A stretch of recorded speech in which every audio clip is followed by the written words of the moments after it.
Ketahanan nasional adalah kondisi dinamika, yaitu suatu bangsa yang berisi keuletan dan ketangguhan yang mampu mengembangkan ketahanan, kekuatan nasional dalam menghadapi dan mengatasi segala tantangan, hambatan, dan ancaman baik yang datang dari dalam maupun dari luar. Seperti contohnya pada kasus yang akan kami bahas selanjutnya, yang terjadi di Pulau Papua.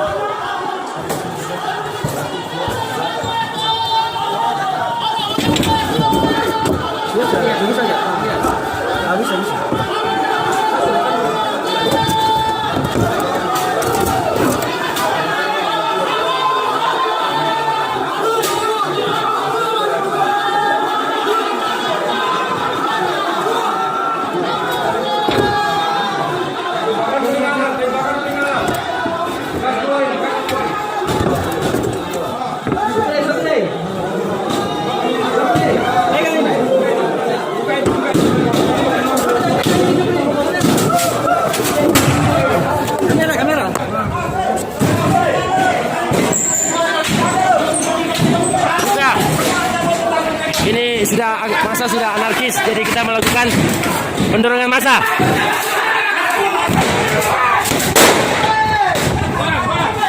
Awas panah, awas.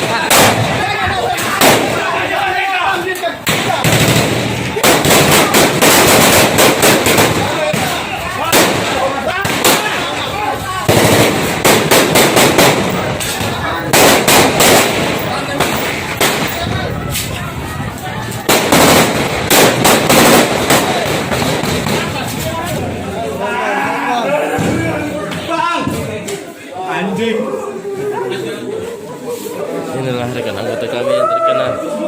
Astagfirullah, ya Allah, ya Allah.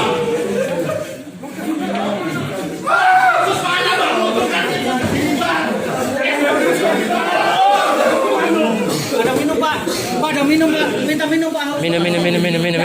Ayo cari minum. Air itu. Tidak ada tembak mati sekarang. Ya Allah, ya Allah. Astagfirullah, ya Allah.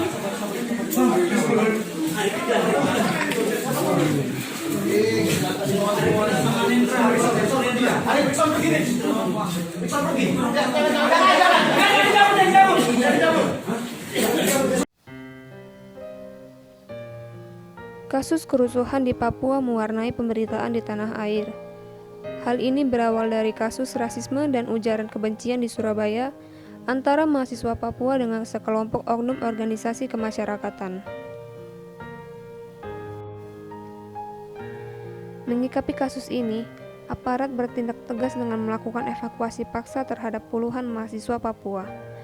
Kondisi ini dilakukan aparat sebagai bentuk pemeriksaan terhadap kasus penghinaan tersebut. Akan tetapi, menjadi masalah dikarenakan aparat juga melakukan tindakan kasar dengan menjebol pintu pagar asrama dan menembakkan gas air mata ke mahasiswa Papua. Hal ini menyebabkan eskalasi konflik berkembang pesat dan menyebabkan tindakan kekerasan di bumi Papua. Tindakan polisi yang menggunakan kekerasan dinilai menyulut konflik dan membuat warga Papua melakukan tindakan balasan di tanah Papua. Kericuhan kembali terjadi. Pembakaran dan suara tembakan beruntun terdengar di sana. Berdasarkan kronologi yang terhimpun, kekacauan ini dipicu hoaks yang beredar di masyarakat pada minggu sebelumnya. Hoaks itu menyebut ada seorang guru yang mengeluarkan kata-kata rasis kepada muridnya, sehingga memicu kemarahan sejumlah warga. Untuk menunjukkan solidaritas melawan ujaran berbau rasis yang beredar, sekumpulan siswa SMA PGRI dan masyarakat kurang lebih berjumlah 200 orang berjalan menuju sebuah sekolah di Wamena, Senin 23 September 2019 pukul 9 waktu setempat. Namun dalam perjalanannya, jumlah massa bertambah hingga akhirnya kericuhan pecah di berbagai titik seperti kantor Bupati Jayawijaya dan sepanjang Jalan Sudirman. Aksi lempar batu, pembakaran bangunan, mulai dari rumah warga hingga kantor-kantor institusi, dan tembakan dari kepolisian sebagai upaya memukul mundur massa tak bisa dihindarkan. Sebanyak 16 warga tewas dan 65 lainnya terluka berdasarkan keterangan Komandan Kodim 1702 Jayawijaya Letkol Inf Chandra Dianto. Atas kekacauan yang terjadi, masyarakat lain pun ketakutan dan memutuskan mengungsi ke kantor kepolisian terdekat. Dilaporkan 1.500-an warga menjadi pengungsi pada hari itu. Rasa takut sekaligus kehilangan menyelimuti hati dan pikiran mereka. Para pengungsi pun mulai dilanda kelaparan dan kekurangan bahan makanan. Hal itu dikarenakan tidak adanya toko yang buka di tengah situasi mencekam seperti itu. Kodim pun memasakkan nasi juga mie instan untuk memenuhi kebutuhan konsumsi para pengungsi tersebut. Pemerintah melalui Kementerian Komunikasi dan Informatika memberlakukan pembatasan jaringan untuk mencegah hoaks dan provokasi tersebar lebih luas melalui internet. Dua operator yang melakukan pembatasan itu ialah Telkomsel dan juga Indosat. Mengatasi kericuhan ini, TNI dan Polri disiagakan untuk mengembalikan kondisi menjadi kondusif. Namun demikian, Presiden Joko Widodo meminta upaya penanganan konflik itu dilakukan dengan proporsional dan profesional. Lalu, apa sih upaya yang dilakukan Presiden Jokowi untuk menangani kerusuhan yang terjadi di Papua? Pertama, tindak tegas pelaku anarkisme. Presiden Jokowi meminta kepada aparat keamanan untuk segera turun tangan dan menindak tegas pelaku anarkisme dan juga pelaku rasialis ke mahasiswa Papua. Kedua, masyarakat diminta tenang. Presiden Jokowi mengingatkan kepada seluruh masyarakat bahwa semua akan rugi apabila terdapat fasilitas umum, fasilitas publik, dan fasilitas masyarakat yang dirusak begitu saja. Ketiga, lakukan pertemuan dengan tokoh Papua. Presiden Jokowi mengaku sudah berusaha untuk mengatur waktu agar bisa bertemu langsung dengan para tokoh masyarakat dan adat di Papua. Keempat, evaluasi penanganan Papua.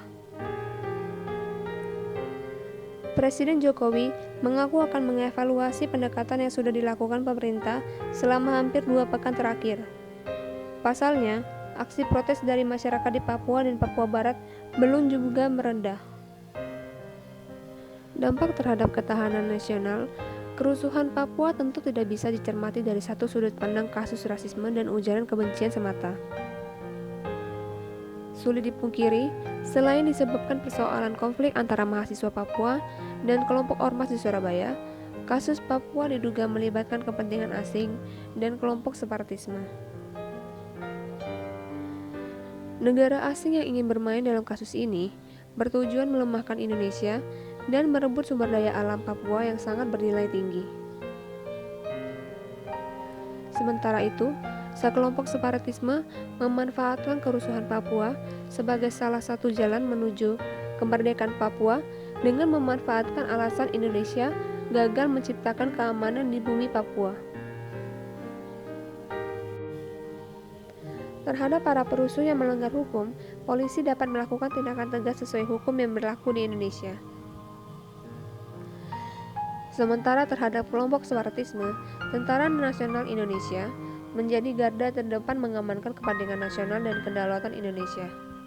Setiap upaya yang mengganggu kepentingan nasional, maka TNI dapat mengambil tindakan tegas terhadap kelompok separatisme dengan melakukan operasi militer untuk menghentikan kerusuhan, kekacauan, dan huru-hara yang ditimbulkan kelompok tersebut. Untuk pendekatan humanisme, secepatnya pemerintah melangkul tokoh masyarakat baik kalangan warga asli dan pendatang yang ada di Papua.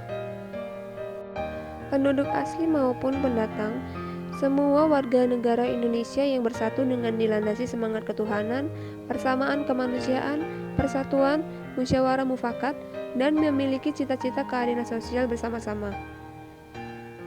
Kita semua yakin semangat berpancasila masih ada, terus hadir dan mampu menekatkan kembali rajutan tali persaudaraan anak bangsa serta mampu meredakan konflik yang sejatinya merugikan bangsa Indonesia ini.